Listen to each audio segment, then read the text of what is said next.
president's speech. Do we have any choice now, or have we resigned ourselves to sort of sitting back and watching whatever Vladimir Putin does? Yeah, it would look like the president has given up on deterring Vladimir Putin. I mean, this piecemeal approach, I loved your comparison of, Putin to Hitler, especially as it relates to Czechoslovakia, the way he went in there. That's a great, great comparison. But I would compare, Joe Biden to Neville Chamberlain.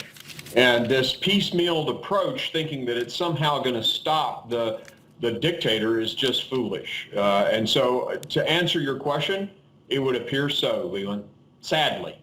That's pretty scary. There is one difference, I guess, between President Biden and the typical isolationist, if you will, that we're hearing. He did say pretty strongly, we'll see if we have that soundbite, that the United States was willing to go toe-to-toe to defend every inch of NATO land. I don't think we have the soundbite, but it brings up an important question.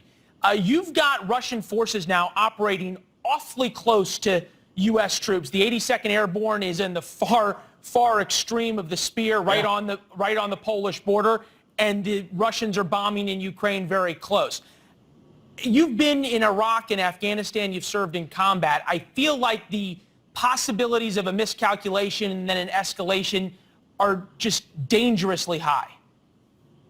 Well, there's no doubt about that. Deconflicting airspace and land space is going to be a challenge, and we've got to talk about that. We have to figure out what happens when a mistake happens and a missile lands in Poland. We have to talk about what happens when an intrusion of the airspace happens. All those things have got to be worked out, and what our specific response is going to be. And Leland, I was a physician when I was in special operations, but before that, I was an infantry officer, and I commanded a rifle company in the 82nd Airborne Division. These are great Americans, and they're ready. They just have got to have solid, well thought out rules of engagement.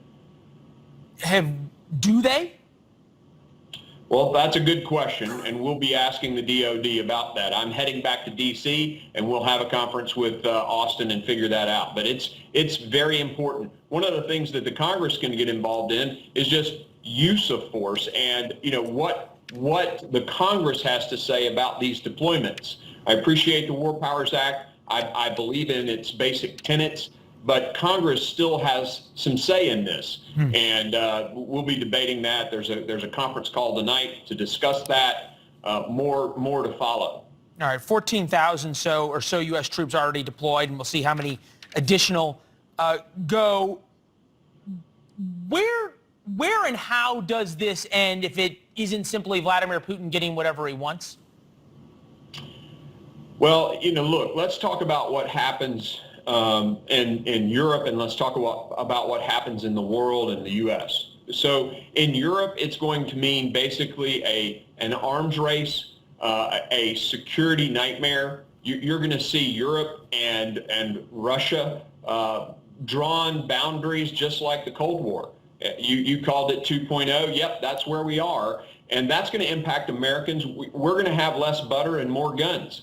We're going to have to be in this arms race with them. It's going to mean more cyber attacks on our nation.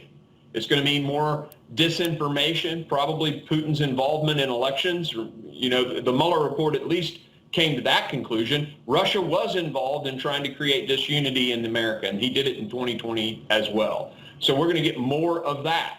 And of course, with this happening and the sanctions, there'll be more inflation, the price of oil. It's looking like it rose about 8% today. It could go as high as $120. And what that means, think of the farmer who's got to plow his field with diesel or, get that produce to market. Everything in America, the inflation is just going to continue up. The supply chain. I mean, this is going to impact America. It's going to impact Europe. And then you got to think about Xi Jinping and the other despots of the world.